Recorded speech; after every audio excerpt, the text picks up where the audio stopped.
Hi y'all, it's Annalise, and in this video... Annalise. Oh. My channel. Yeah, right, okay. Sorry. Hey everyone, it's Ilana, and today we have a very special guest on this channel. Please welcome Annalise Feldman. Hello, hello, hi, hello. Today we're going to be talking about women in comedy. Whoa, it's almost like we are those. This is a video that I have been wanting to make for quite some time, and I didn't really know how to do it, and I'm gonna be honest, even while we're doing it, I'm still not entirely sure how I want to do it, so this is gonna be a learning process for everybody involved. It'll be fun. I wanted to make this video because I am an aspiring stand-up comedian, if you will, and in my time attempting to be a stand-up comedian, I've watched a lot of comedy, I've done a lot of comedy, and I've noticed some patterns and some stuff that I just kind of want to talk about and do more of a deep dive into. Before we get into all that, Annalise and I are both going to give our background in comedy and kind of like where we're coming from with this, just to prove to you that even though we're women, we know what we're talking about. My background in comedy, I probably started doing like improv comedy in like children's theater camp growing up, but it really took flight my sophomore year of high school. I started doing comedy sports. By my senior year of high school, I was the captain of the team, and then continued with improv throughout college with a team called Improv Revolution, which Annalise and I were on together. That was how we met. Continued doing improv comedy with Improv Revolution in college, both short and long form. I also helped write and produce and direct a sketch comedy show in college, as well as 3 separate stand-up performances that were, 10-minute sets. Since then, I've done a couple other outside of school stand-up performances, but most of them ended up being canceled due to March of 2020 and so on and so forth. Oh, and I also make TikToks. And some people say they're funny. Some people call me some people. So that's my background in comedy. As for me, I would say, like my being in comedy, background, I would say technically started in college, but I got exposed to improv really early with Whose Line Is It Anyways, like any kid. But I was like as a child, just obsessed with that show and SNL as well. So I feel like those two worlds and kind of introducing me to the world of stand-up comedy, because there are stand-ups in SNL, there are stand-ups on Whose Line. So from a young age being obsessed with it, but I would say my first real I'm doing comedy things would probably be in college, because that's really when my acting world career started as well. So I did improv in undergrad at my community college, president of the improv club and vice president and all that nonsense. Madam President. Yes, hello. I was the self-proclaimed drink the Kool-Aid of the improv club and improv class at American River College. I got so many people to take that freaking class. That was me. So that was where it all started. I did comedy sports locally at a local comedy club in Sacramento, and was with them for a couple years. And then when I went to UCI, where I met Ilana, was on Improv Revolution, so did improv there. And then I've always wanted to do stand-up. I've never done it in person, but actually, thanks to the pandemic, it kind of forced me to / I felt more comfortable doing stand-up virtually. So that's the only time I've ever performed my stand-up, but it's something I'm continually working on. And my goal for 2022 is to do an open mic night here in London. That's my realm of, but otherwise, when it comes to the theater world, comedy is my, strong spot. My head, of course, told me I have a very good sense of comedic timing. So yeah, so that's my long-winded experience with comedy. I should tell the people at home that this video is pretty much exclusively going to be focused on stand-up comedy, because for me, that is my area of interest. That's the kind of comedy that I'm most excited about pursuing. So that's the area that I could get the energy to do the research for. I also, that's the thing I love to watch. If I'm watching anything, it's either YouTube videos or stand-up. I mean, I'd love to do stand-up, but as far as content consumption, I automatically go towards stand-up right away. Yeah, I'm the same way. Also, I have Annalise over here. So when I'm looking over here, I'm just making eye contact. Just so y'all are aware of what's going on, because this is a very different format than anything I've ever done here on this old channel. I wish I had a cowboy hat. I feel like I could have tipped it. My channel. God fucking damn it. We are really good at comedy, and we definitely know what we're talking about in the world of comedy. Don't question it. Shh. And if you don't find this video funny, fuck you. But actually, in all, I don't want to say seriousness, because I'm not being, like, serious, but... In all comediousness, comediness. In actuality, this video probably won't be that funny, because this is kind of the part one, if you will, because it is quite literally part one of a 2, maybe more part series that I'm working on. And this part is kind of the less fun logistical part of women in comedy. Analytics! Yeah! I work in marketing and I do data analytics all day, every day, and now I'm doing more of it for fun. Just a preface before I really dive into things. I feel like I've given at least 8 prefaces before starting the video. The information that I have gathered for this video was gathered in January of 2022. So it's a little bit outdated, but I don't think that it's inaccurate. Yeah, like, let's put it this way. The world of comedy has not changed in the last 4 months, 5 months. But also, it was still accurate at one point in time for 2022 and prior. The overarching themes are going to be the same, just like the actual, like, teeny tiny details might be a little different. This was actually not how I intended to start this series, but when I started researching for this series, I was actually going to go into various stand-up specials done by women, and we were going to kind of analyze clips of them, talk about what they're talking about, which we will still be doing in part 2. However, on this journey to find these stand-up clips, I found something interesting. I'm going to list off 2 groups of categories, and I want you to tell me what you think divides the 2 groups. The first group of categories is going to be raunchy stand-up comedy, quirky stand-up comedy, absurd stand-up comedy, bold and brash, raunchy comedies, popular on Netflix, stand-up comedy, watch in one night. Second grouping, trending now, comedy showcases, witty TV shows, international comedies, blue-collar stand-up comedy, and critically acclaimed comedies. What is the difference between those 2 groupings? The second grouping is way more family-friendly sounding.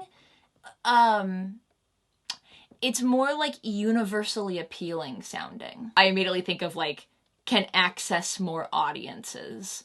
The first grouping does not sound fun, or it sounds, like, aggressive. And if I could guess at their separation because of the theme of this video, I would throw a dart at the wall and say the one that is more appealing is not the women group. Correct! Oh, wow! So if you open up the, like, comedy page, the, like, stand-up comedy page on Netflix, it shows you, without having to scroll, in each category, 5 thumbnails. And the first group was a group that featured a woman on at least one of the 5 first thumbnails. Oh. The second group featured 0 women in the first 5 thumbnails. And those were, like, witty, international.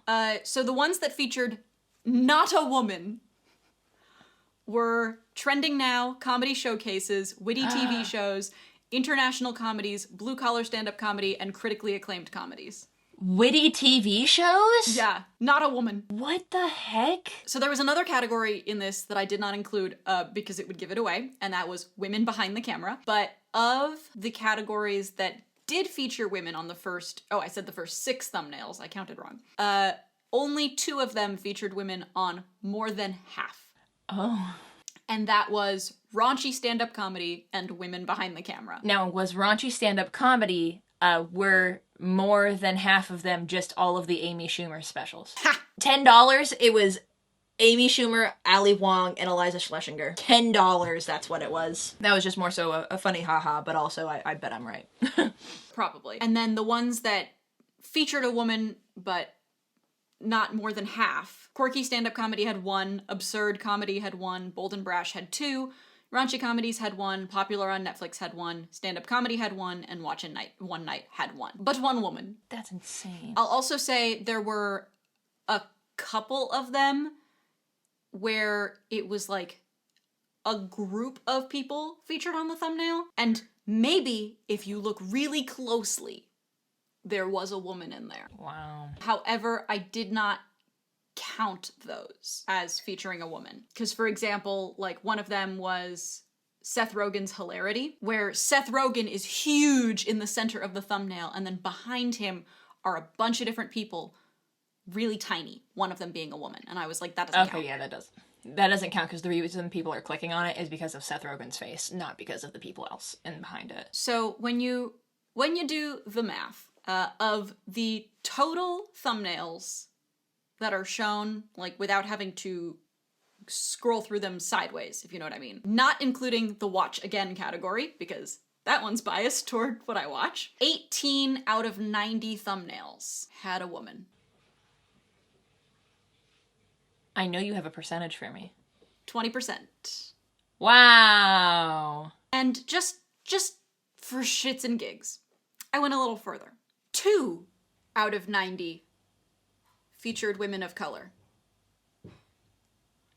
That is 2.2%. That's a damn shame. Yeah. Also, something I've noticed is that most of the women, and this is something we'll explore more later, but most of the women who are allowed to be like featured and presented are masculine lesbians. So most of the ones being shown were like Hannah Gadsby and Tig Notaro, who are great. I think they deserve the merits. However, if most of the women that you're featuring are women who kind of look like men, well, stereotypical men, you know. Yeah.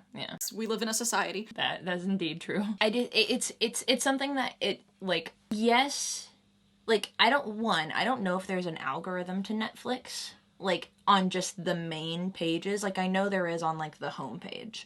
Like you go to the homepage and it's going to recommend something for you, but like when you search within categories, if it's going to like curate it. But even still, that doesn't make sense, because even if it was an algorithm, they would be showing you more women because you watch women comedians. You know what I mean? So that kind of like that kind of proves my point that it's not an algorithm. So it makes me then go, this has to be intentional, because I feel like I've seen like comedians post about that before, like, oh my god, look, I'm on the front page of Netflix, or like, oh, I'm on the front slide of Hulu, or like whatever, like, oh wow, my thing is front and center.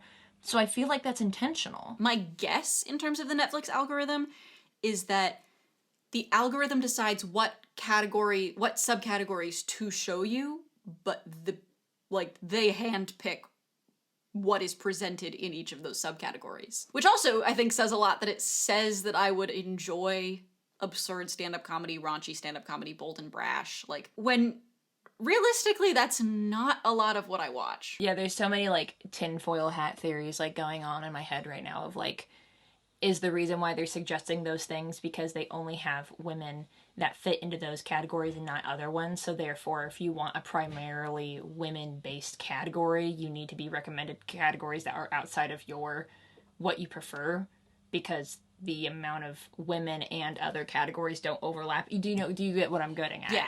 And I think like something else to kind of unpack is just like the language surrounding these categories. Yeah. Like almost all of the categories that had a woman in the first 6 thumbnails have words that could be interpreted as having negative meaning in the category. Yeah. Absurd, for sure. brash, quirky, raunchy. Yeah, and it's tough because like on that side of the coin, then I say like, yeah, those have negative connotations, but also those are genuine like categories of stand-up.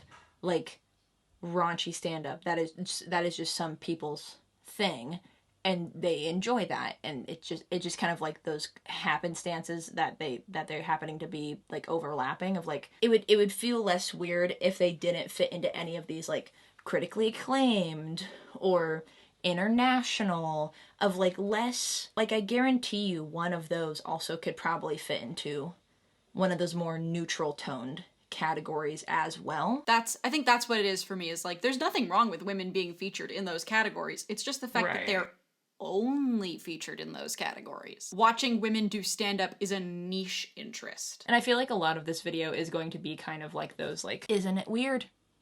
Like, let's think about it. And it's not like we're saying that it's very clear that Netflix is, or any of these, you know, websites are absolutely pigeonholing women into different categories, da-da-da, whatever. That's not what we're saying. It's just kind of like a, makes you think, huh? Maybe we should think about that and think a little bit more and make it a little bit more of a conscious thing to either properly represent the people or try to broaden your horizons of noticing, weird, all of our women are in weird categories. Maybe we should look for comedians who fit into the other categories, so that way it's not so heavily weighted in one way. So it's not like we're saying, like, Netflix is intentionally doing this, but at a certain point it kind of feels like things are getting a little intentional when it's like, well, it walks like a duck and it quacks like a duck. Maybe it also moves. Like, you know, this is nothing definitive, but this is just like, think about it, you know? A lot of this is probably like internalized bias as well. So like, even if they're not purposefully being like, meh, meh, meh, meh, meh, we'll only put the women in the categories that are strange. It might be people organizing this shit who are like, they only see the women as fitting into the categories that are strange, but they're not actively aware that they're doing that. So this got me then wanting to check out other platforms. And so what I wrote in my notes was, let's try Hulu. Is there stand-up on Hulu? I don't know. We're about to find out. There was not much there at all. And what I wrote was, the first two were women. There were no more after that. Great. There were only 11 stand-ups that I could find. I will also say that all of these other platforms were nowhere near as organized as Netflix, so like my data might be a little off because it was just harder to find things. But Hulu gave us 2 out of 11, which was 18%. And under the BIPOC women, I just have a bunch of question marks written, which implies to me that it was none. So let's look at HBO. My hopes are high. They had no subcategories in what I was assuming was their full stand-up catalog, so I just looked at all of the thumbnails that they had for stand-up in general. There were 24 thumbnails that featured women out of 90. So 26%, which is still, it's like, it's two sides of a coin, because I'm like, wow, 26%, and then I'm like, that's literally less than half. You know, every drop in the bucket. Also, a good majority of those were Ellen DeGeneres. Ellen DeGeneres is the first woman. But again, it's like more masculine presenting lesbians. Yeah. And in terms of women of color, 8 out of the 90, making 9%. You know, again, it's like, I look at that and I'm like, wow, that's so much higher than the other places. And then it's like, that's still terribly low. Yeah, it's literally, one, it's less than half, but two, it's less than 10%. Not to quote a male comedian in this video, but it reminds me of this Daniel Sloss bit where he's like, if you love yourself at 20%, someone can come along and love you at 30%, and you're like, wow, that's so much, but it's literally less than half. So it's like when Netflix gives us 2.2%, HBO can come in and give us 9%, and we're like, wow, that's so much, but it's literally less than 10%. It's the whole perspective of it. It's like you're just like excited. I'm just honored. It's an honor to be nominated type of thing, but it's like, but you still didn't get anything from it. Like, and at the end of the day, it's just like the main emphasis is it's not because women and women of color comedians don't exist. They do.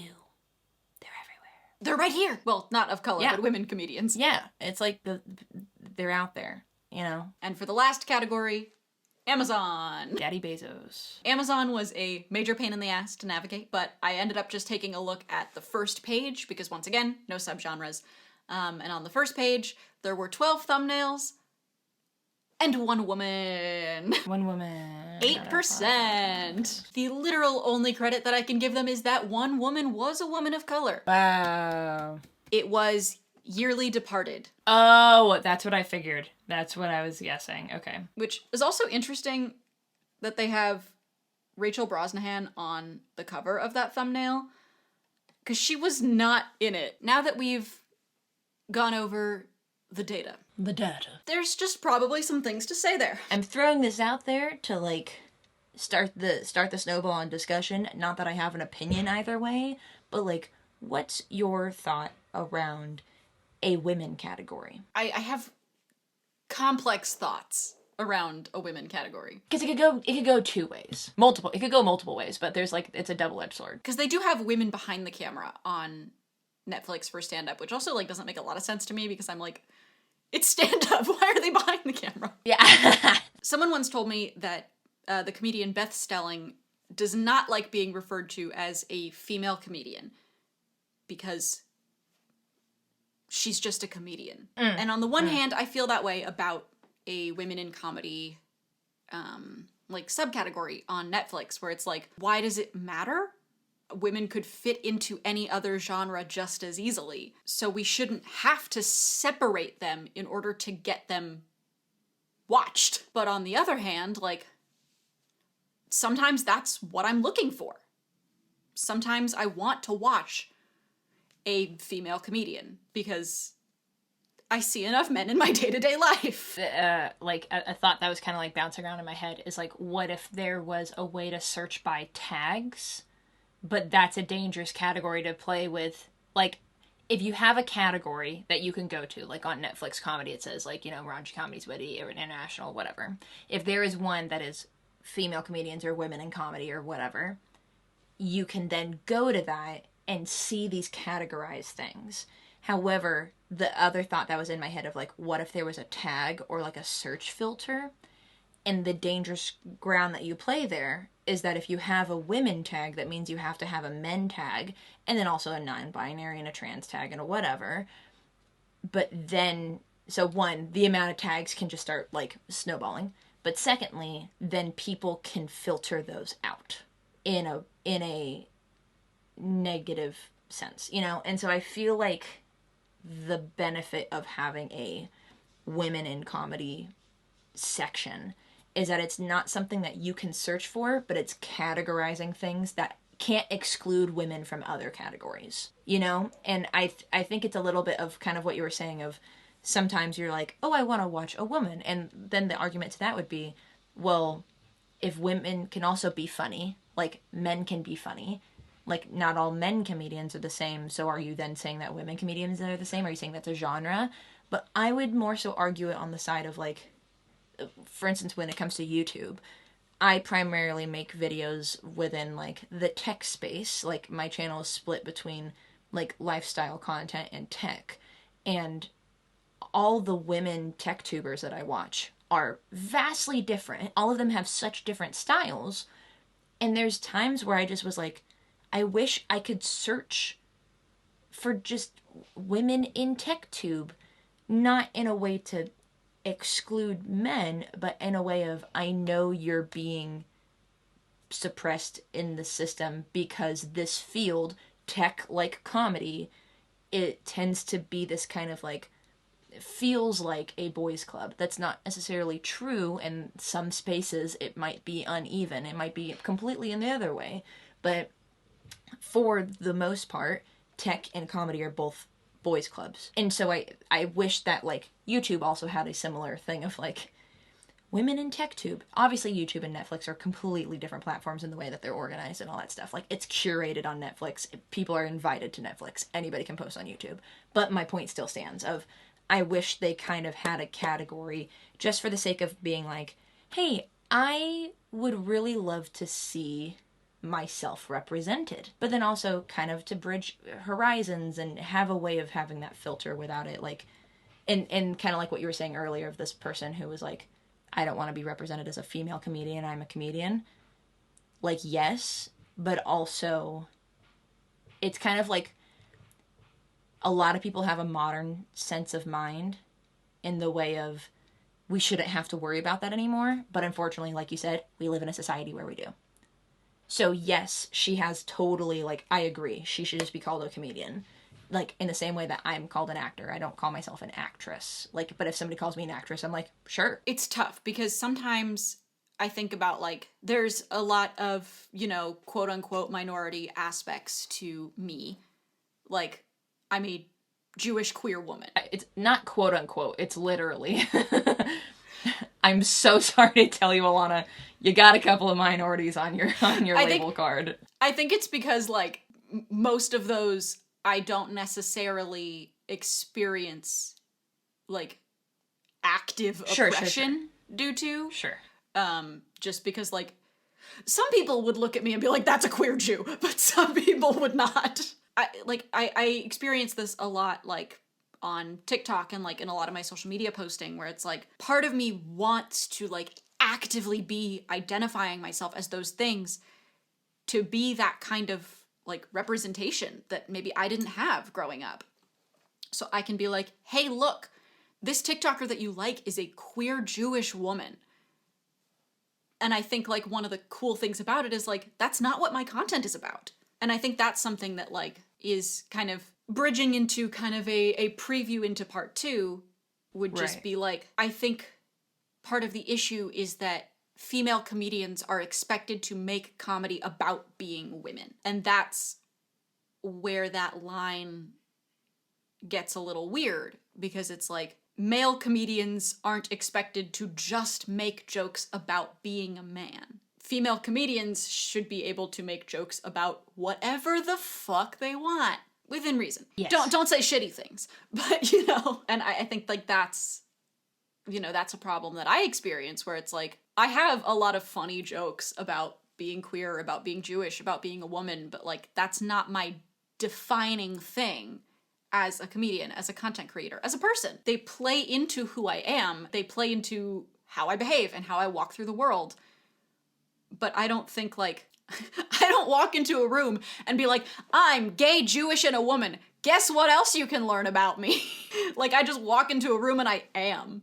I just exist. So why can't I just make comedy about my life? And if any of those aspects of me make their way into the comedy, then great, but that shouldn't be a defining factor. But then, like I mentioned earlier, like the representation aspect, like I want to be able to provide that for younger people who maybe don't see that as much. There's just this whole balance of like, how do I provide that representation without pigeonholing myself? It's hard because then also it's like there's kind of like not really an answer entirely. And if you do go, well, I want to, for instance, in the world of being a comedian as a woman, like, okay, I want to talk about my experience because there's not as many of us out there talking about it.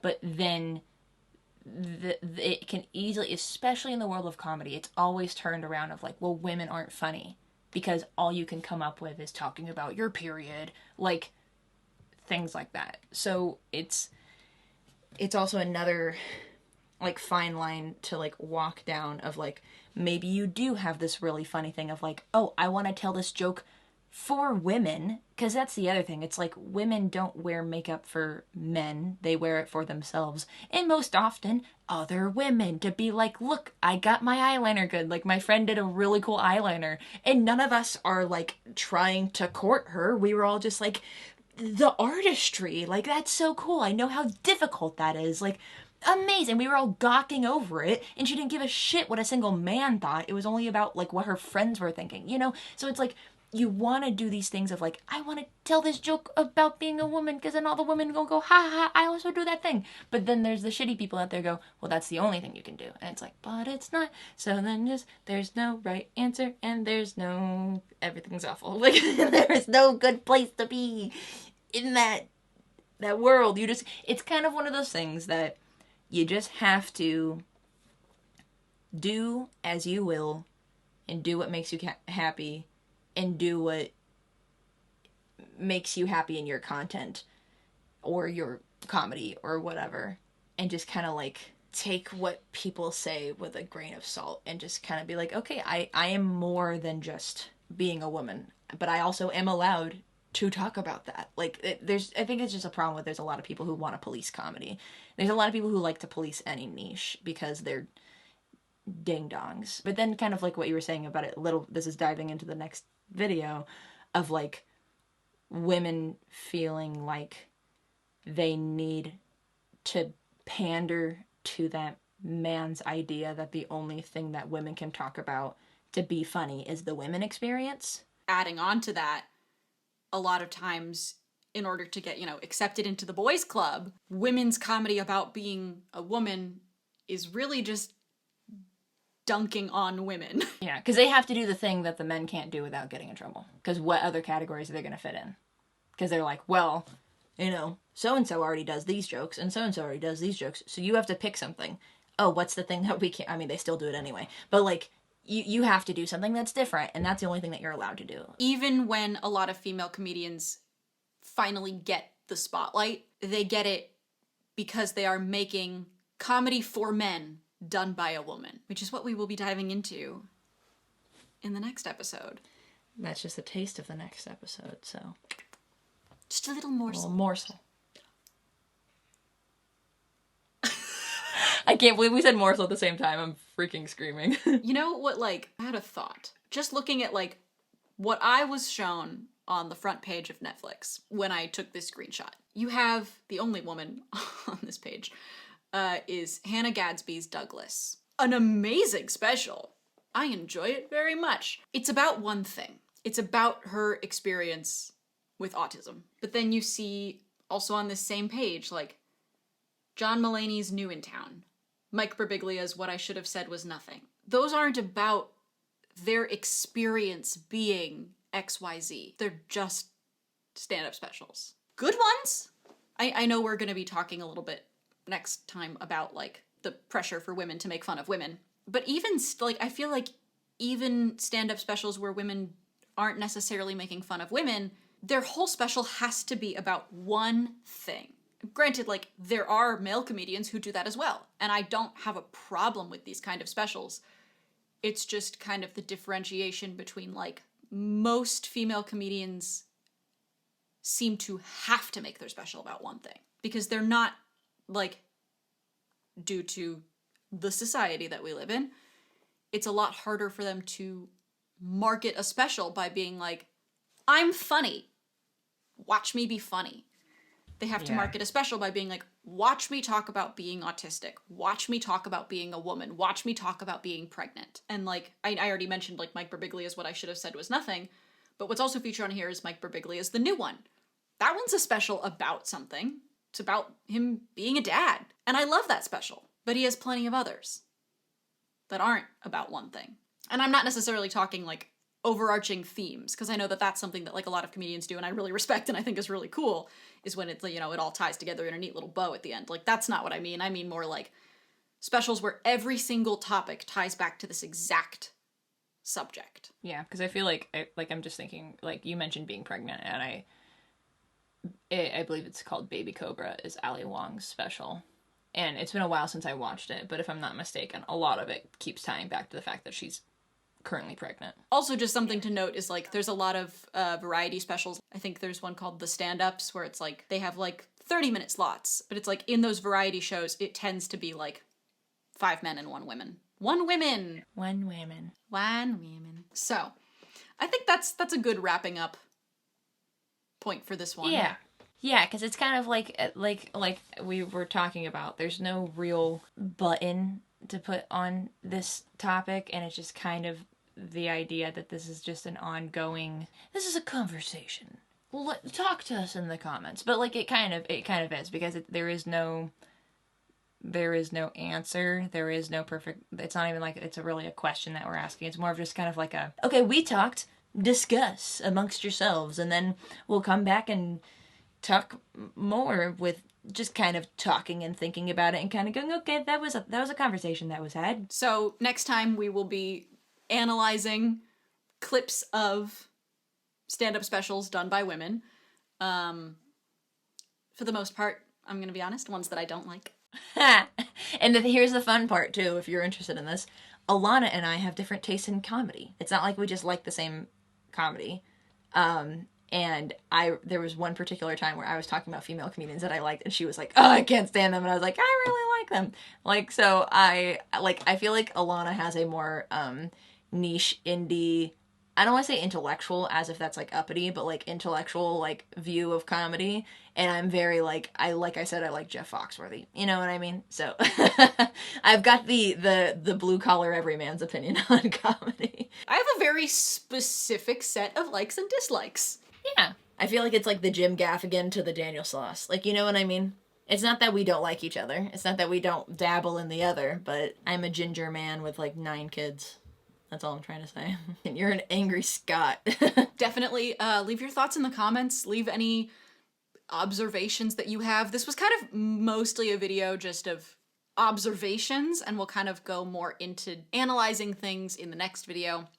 But I'd love to hear your thoughts. If there are any comedians that you want to hear us talk about, give a holler. Also, not necessarily specials that are just on the streaming services, because people put their specials on YouTube as well, like Dry Bar Comedy, and there's another channel that does full 30-minute sets. So it doesn't have to be streaming service exclusive. If there are any female comedians that you really like or really dislike or just want to hear us talk about, no matter where their material is located, as long as we can access it, I will give you this time to plug, promote, whatever you wish. Oh, yeah.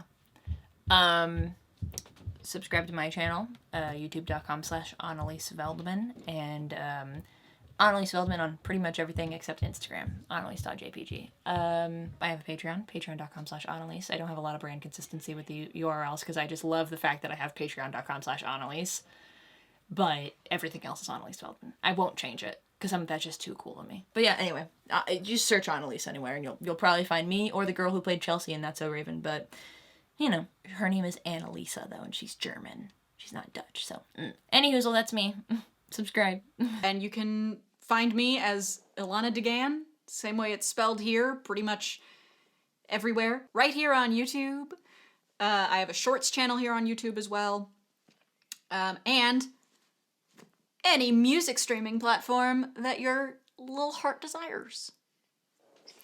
I may or may not have new music coming soon that may or may not have been announced by the time this goes live, depending on how long it takes me to finish that and how long it takes me to finish editing this video. So with that, stay beautiful, have a marvelous day, and I'll see you in the next one. Well, Ilana, that's my outro. Sorry. Well, thanks for hanging out. Have a great rest of your day today, and great rest of your day tomorrow. Bye! Close enough.